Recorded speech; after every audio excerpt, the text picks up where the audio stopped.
Live, where news comes first. This is ABC-7 Extra. Good evening, I'm Maria Garcia. The Pope tonight headed back to the Vatican after a historic week in the U.S. His presence has inspired millions of people. His words brought hope in a divisive and difficult time in this country. And he also spurred dialogue among the religious and non-religious. His message before Congress igniting a conversation about many of the social issues facing our country: immigration, climate change, safeguarding society's most vulnerable and the poor. And of course, many talking about his silence on the U.S. legalizing gay marriage.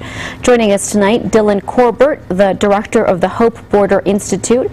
He's worked with the U.S. Conference of Catholic Bishops for several years and has studied Pope Francis since he was elected. And with a secular perspective tonight, Cesar Rivera of the Board of Directors of Join Us for Justice, the El Paso chapter of the Americans United for Separation of Church and State, and philosophy professor at NMSU. You can email us your comments and questions now to ABC-7Xtra@KVIA.com. You can also reach us by phone at 915-496-1775. On Twitter, use the hashtag ABC7Extra and tweet me at MariaGABC7. And Pope Francis hit the streets of Philadelphia for the final time today, bringing hundreds of thousands outside to celebrate Mass. The main event came just hours after the pontiff talked with victims of sexual abuse. ABC's Marcy Gonzalez is in Philadelphia with more on the Pope's last hours in the U.S. Tonight, prayers from Pope Francis. The Father, and the Son, and the Holy Spirit. The pontiff celebrating Mass with hundreds of thousands of overjoyed people packing this Philadelphia parkway. They waited in line for hours to get through security checkpoints just to catch a glimpse of this papal parade and to hear his message echoing through the heart of this captivated city. My brothers and sisters, let us turn to our Father in heaven. The Pope started his final day in the U.S. meeting in private with victims of sexual abuse, promising accountability within the Church.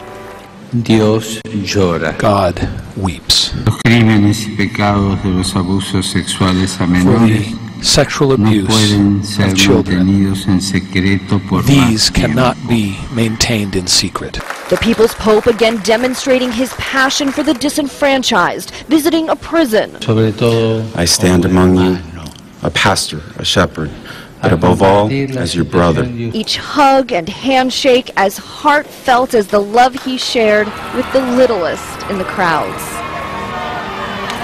And after this memorable and busy first trip to the United States, including visits to Washington, D.C. and New York, the Pope leaves tonight to travel back to the Vatican.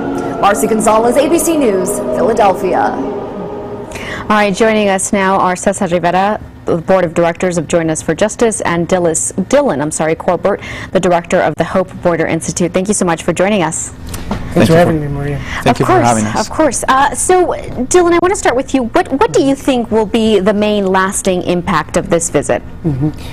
It's a good question. I think it's hard to say. It's hard to point to one thing that the Holy Father said or one lasting impact that the Holy Father left. I think that the Holy Father has left us with an amazing number of images, an amazing number of gestures. This Pope is a Pope of symbols.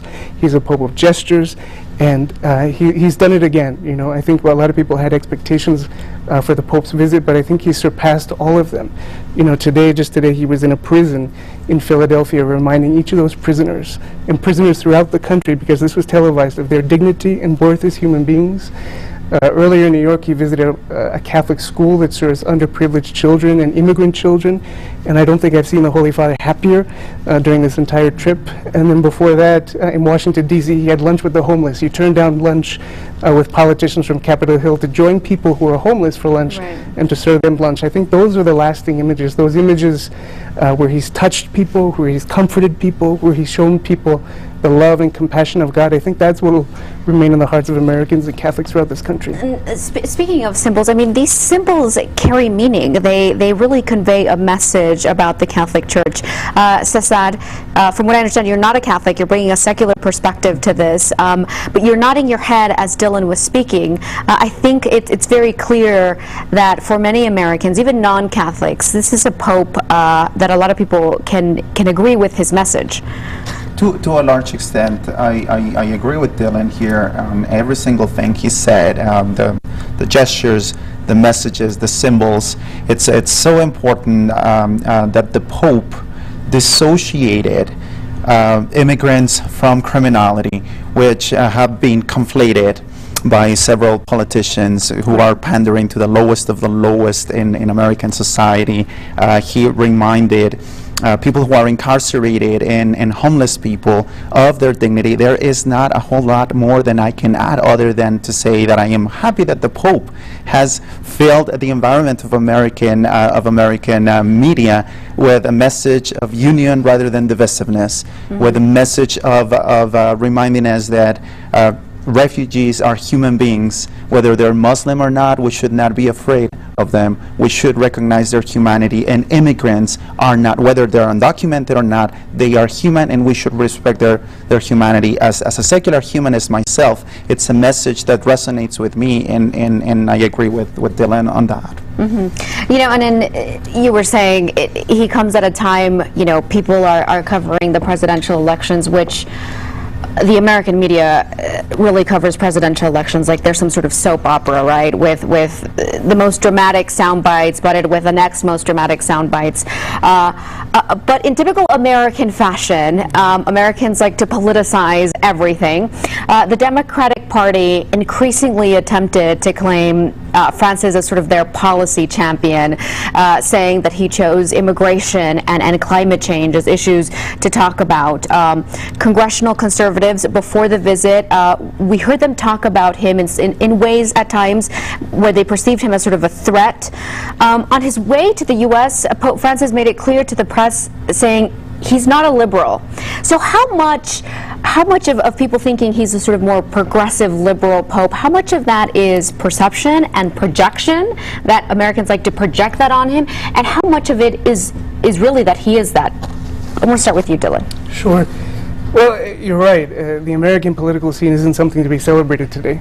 I think that Pope Francis, what he did essentially was bring to the world stage, but also to the national stage, a different paradigm of leadership.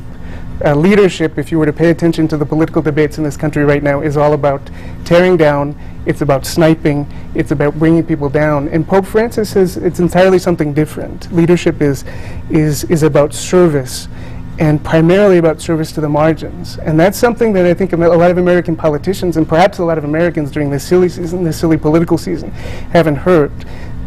You spoke about the politicization of Pope Francis's message.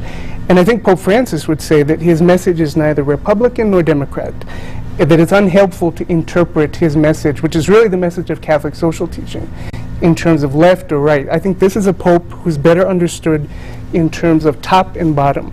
He's a Pope that says we need to pay attention to people at the bottom, the poor, the migrant, those who are suffering injustice.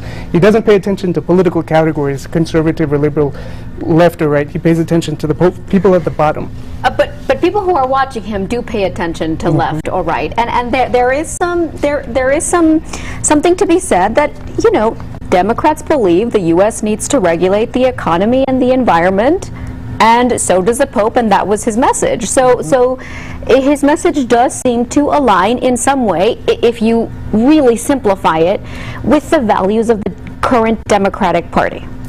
I'm a bit. I think that that should be a little bit more nuanced. Okay, right. The message of the Pope is primarily the social doctrine of the Catholic Church. Right. Theologically speaking, he's not heterodox. He's within the orthodoxy of the Catholic Church. That doesn't mean that some of his positions cannot align with Democratic positions. Okay, and one of the things that I believe is very valuable of his visit is that it enables people to realize that nobody owns a specific Christian denomination like the Catholic Church. Right. Some politicians have tried to convey the message that they are the representatives of Christianity, and everybody else on the other party are people who betrayed the message of Jesus Christ. Now, if you pay close attention to the different Christian denominations, there are different currents, some of which align left, some of which lean right, some of which are probably center.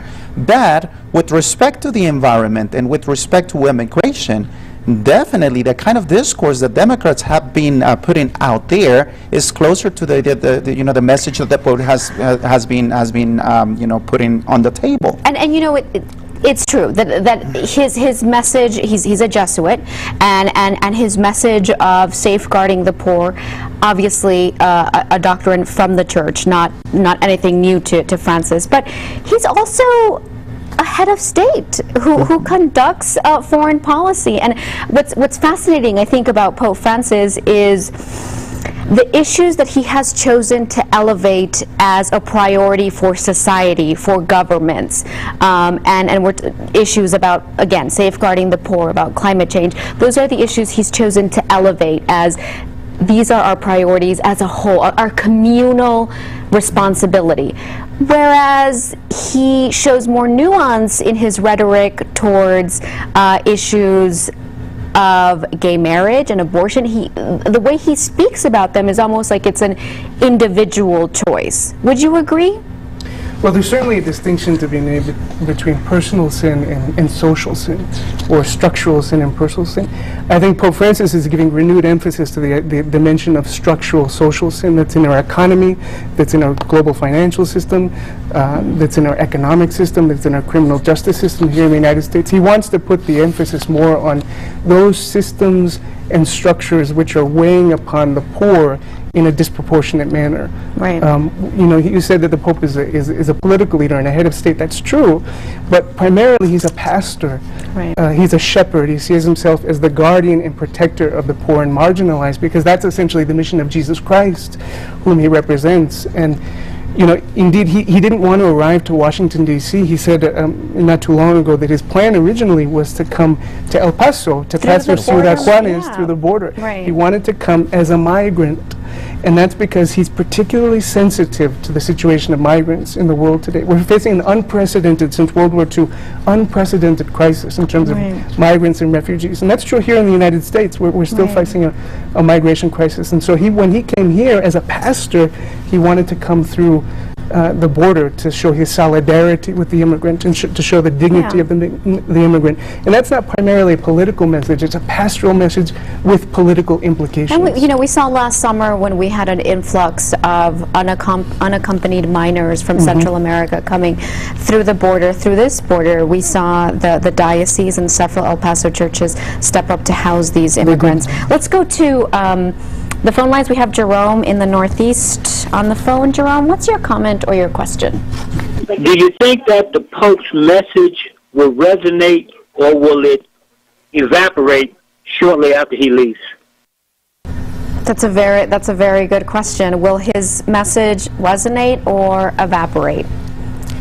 I can say the following. I believe that he is re-energizing social justice-oriented Catholics and progressive Christians, precisely because of the emphasis that Dylan was talking about on a structural, what he calls structural sin, what I would call structural injustice, which definitely is closer also to the discourse of liberals than conservatives, who happen to emphasize more individual issues of character and virtue and vice. But with respect to his lasting impact, I can just think right now of an example. Even though some people are saying that the Speaker of the House just announced, that he is resigning, some people are saying that that was a direct result of the Pope. I think it's much more nuanced, but I think there is one thing that might be the result of the Pope's visit. Okay, the way the Speaker of the House distanced himself from what he called false prophets. Right. And the false prophets are the ones that he had in mind, and we know this because he said that already in a couple of venues, on an interview actually, were the ones who were trying to shut down the government and defund Planned Parenthood. Probably the Speaker of the House might not be the greatest funder is for Planned Parenthood, but it seems to be somebody who is not willing to allow the government to be shut down on his watch. Yeah, and I believe that probably the Pope had a little bit of influence on his decision to make that strategic move. Well, I mean, we saw John Boehner weeping next to the Pope. I mean, he was clearly moved to tears. And John Boehner is, in fact, John Boehner is known as a moderate. It's arguable that the people who will miss him most in Congress are Democrats, because he is known to some as someone who, a politician who's a realist, who can broker deals with the other side in a time where the GOP is arguably leaning toward politicians who praise not negotiating, who praise not reaching across the aisle. We're going to get to that in just a little bit, the impact on lawmakers that the Pope made. But we're also going to talk about doctrine, what conservative Catholics have said about Pope Francis when we come back. You're watching ABC-7 Extra. Remember, you can call us at 915-496-1775. You can also tweet me at MariaGABC7. And you can also email us at ABC7Extra@KVIA.com with your comments or your questions. And before we leave you to commercial break, here's ABC7's Evan Folan to wrap up for you the Pope's visit through the eyes of El Pasoans who traveled to see him. All this week, we've been following El Pasoans who traveled to see the Pope as they shared their experiences on social media. Here are some of the weekend's highlights from El Paso Bishop Mark Seitz today, right before the Mass. The bishop tweeting about the extensive security as bishops arrived at the seminary for their meeting with the Pope this morning. Then sharing some of the excitement from the crowd. Diocese reps found a familiar face in Philly, longtime El Paso priest Father John Stowe, now bishop. And some of the almost 200 El Pasoans following the Pope, watching the Pope's Mass at the hotel before seeing him later in the afternoon. Lots of them sharing photos of their sightseeing of the Pope, like this one, too quick for the camera to focus. Hundreds of thousands of pilgrims spent long hours for a chance of a glimpse. Pilgrims of all ages. There he is, the littlest Pope, tweeted by El Paso Diocese. Welcome back to ABC7 Extra. We're talking about the impact of Pope Francis's visit in the U.S. Thank you so much for joining us. I want to ask you about what, within the Catholic Church, some of the criticisms of Pope Francis. Raymond Leo Burke, an American cardinal, in 2013 said that the Pope is not free to change the Church's teachings with regard to the immorality of homosexual acts or the insolubility of marriage or any other doctrine of the faith. This cardinal has been pretty outspoken in his criticism of Pope Francis. The Pope, though, has also been immensely popular around the world. So what is this doing inside the Catholic Church? I think he's doing a number of things. I think Pope Francis is, one of the things that makes him unique is his background. First of all, he's Latino. He's from Argentina. And that's a novelty in the Catholic Church. Right. Popes in recent years have all been from Europe. And so he brings a completely different set of priorities. His biography brings a completely different set of means and priorities to the papacy. He's a man who essentially comes from what he would call the margins.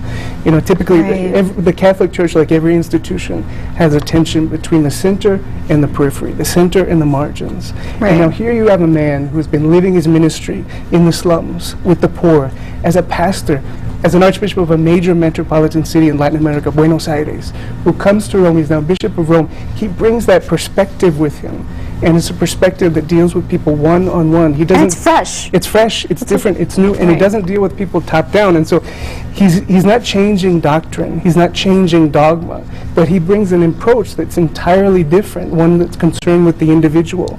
One that's concerned with the person. One that believes that God is in the midst of that person's life, in their struggles, in their difficulties.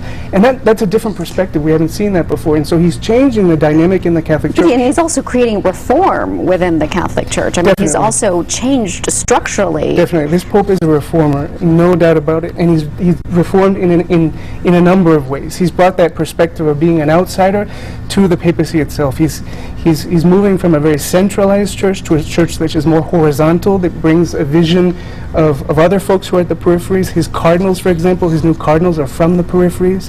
He has a new governance structure which brings in cardinals from Africa, from the Congo, from Australia, from different parts of the world to have a say and influence in the top-down structure of the Catholic Church, and that's entirely new. On sexual abuse, for example, he's instituted reforms that we simply haven't seen, and guaranteed a zero-tolerance policy for the entire church, and said that people will be held accountable. And we've even seen bishops in this country held accountable in ways that we've never seen. Right. So he's a man that brings a different perspective, a different set of priorities, and a different governance style that's causing, frankly, some people some confusion in some Catholics who aren't used to seeing this type of ministry. What is that sort of different kind of message from the Catholic Church? What does that convey to non-believers, to people who have no interest in joining the Catholic Church? Well, first of all, let me say that I used to be a Roman Catholic, and a very devoted one at it, and I've been an observer of the Catholic Church for 25 years, and I have to say that this is another aspect of the papacy that I agree on with Dylan here. The perspective, the Latin American perspective that he's bringing into the papacy is refreshing.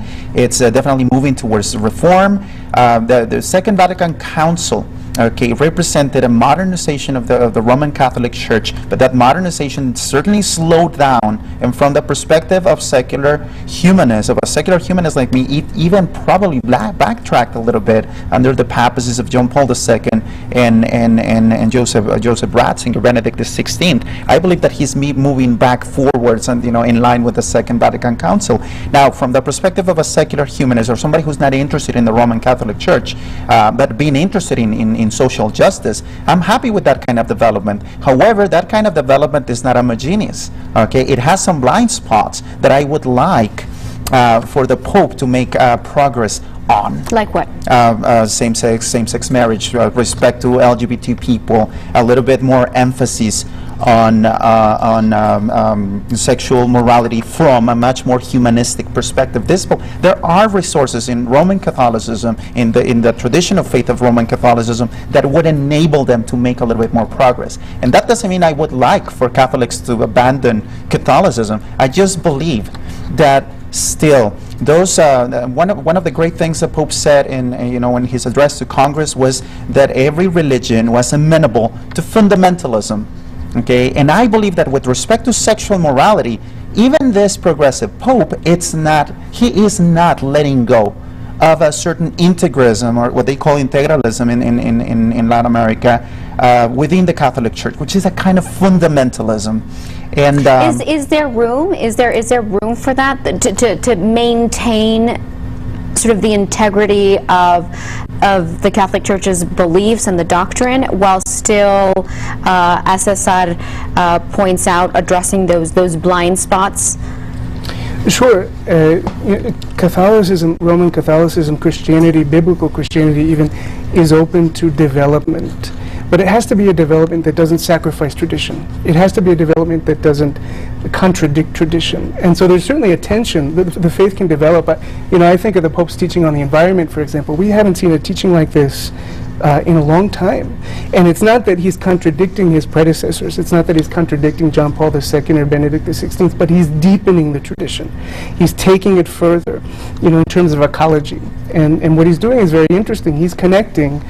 He's saying that there's a moral imperative to address ecology, not only because the environment is worth protecting, but because the devastation of the environment, environmental degradation and climate change, are connected very intimately to how we treat the poor, and the poor are already suffering its effects. So that's an example of development, and that development can certainly take place. And I think this is a Pope who's introducing dialogue in the Church about a variety of different themes, from ecology to the family to human sexuality, in a way we haven't seen. He privileges dialogue, but he's not going to do it. He's not going to make changes that contradict tradition or contradict doctrine, and he's not going to make changes that aren't that aren't predicated on a discussion that takes place within the church. And there seems to be sort of some confusion about the dialogue, especially when it comes to gay Catholics or gay marriage. When he was speaking at the Philippines, he took a much more conservative, much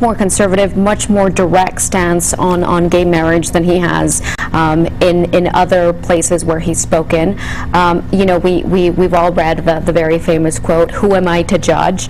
But you know, when he was speaking in Manila, he also made it clear that Catholic doctrine does not accept gay marriage. That's right. Yeah, he's reiterated the church's teaching in that respect, and it's interesting that he walks a fine line. You know, he hasn't succumbed, or he hasn't thrown gasoline on the culture wars during his time here in the United States. I think that's notable. He hasn't, you know, made vociferous declarations on gay marriage or on abortion. He hasn't hit on those themes in ways, in neuralgic ways, or in ways that would provoke vitriol, or in ways that would provoke a strong reaction. Because I think he thinks that those parts of the teaching of the Catholic Church need to be put in their proper context. I think in perhaps in the last several years, Americans have had a proclivity to see those issues through the lens of politics, right-wing politics or left-wing politics. But in the U.S., the Catholic Church, specifically through the Knights of Columbus, has spent a lot of money and a lot of political energy trying to limit abortion and trying to limit gay marriage, which is we're seeing a difference in Pope Francis saying that's not a priority for him. He's not speaking about it much, but that is again different from what we've seen the American Catholic Church do in the United States. Yes, I agree with you, and let me add something to what I was saying before. Yes, the Pope is not going to declare new doctrine new. Okay, in fact, there's no such a thing as new doctrine from the perspective of Catholic theology. You know, you're right about that. From an Orthodox perspective, it's just a deepening or a discovering of certain areas of the Catholic doctrine that have not been emphasized. However, from an outsider's perspective, okay, we disagree with that interpretation. In the 60s, the vast majority of Catholic experts on contraceptives were willing to step ahead and allow the Catholic Church to allow for contraceptives that were not natural, and allow for more than just the Billings method. And it was actually a tiny minority who backtracked on that and who went ahead and influenced Pope Paul VI to just continue with the tradition. You know, to what extent is it really making a revolutionary change or not, to say probably we made a mistake in the past, probably now we can move along? And the reason why I say that probably they could move along without contradicting the tradition is, think about ecology. Okay, the Pope is moving closer to what science is telling us about climate change. Okay, couldn't he also recognize that science has told us that psychologists, anthropologists, sociologists have shown us that there is nothing immoral, that there is nothing abnormal about gays and lesbians and LGBT people in general? Okay. I would love for him to also move closer to what science has shown us, rather than just to stick to outdated and medieval kind of theology. Okay, we have to take a break. When we come back, we're going to talk about what Pope Francis's message is for non-believers. We're going to come back to that. You're watching ABC-7 Extra. You can reach us at 496-1775. Tweet me at Maria G ABC7, or you can email us at ABC7Extra@KVIA.com. We'll be right back. Welcome back to ABC-7 Extra. We're talking about the impact of Pope Francis's visit. Dylan, I want to ask you about that. The church says Pope Francis's words still true to doctrine, but he's really said some really revolutionary things. In 2013, he said non-believers can be forgiven by God if they follow their conscience. Quote, God's mercy has no limits if you go to him with a sincere and contrite heart. The issue for those who do not believe in God is to obey their conscience, end quote. A lot of people said that he was essentially saying atheists can go to heaven if they follow their conscience. Thoughts on that? You know, I think this Pope, ever since he was elected, he has put the focus of the church. He has tried to marshal the energies of the church to focus on a key concept, and that is mercy. He's talked about mercy over and over again. This is a theme that's very dear to Pope Francis. You know, he says that the mercy of the Lord is the greatest gift that God can give. And when he was elected to the papacy, in fact, he said that this is, you know, it's a technical theological term, but he said this is a kairos moment. That we're living in a special moment in human history right now. When what the world needs right now is not judgment, is not more explanations of teaching, but it's simply mercy, to experience the mercy of God. And that mercy is available to anyone, to Catholics, to Christians, to Jews, to people of no faith.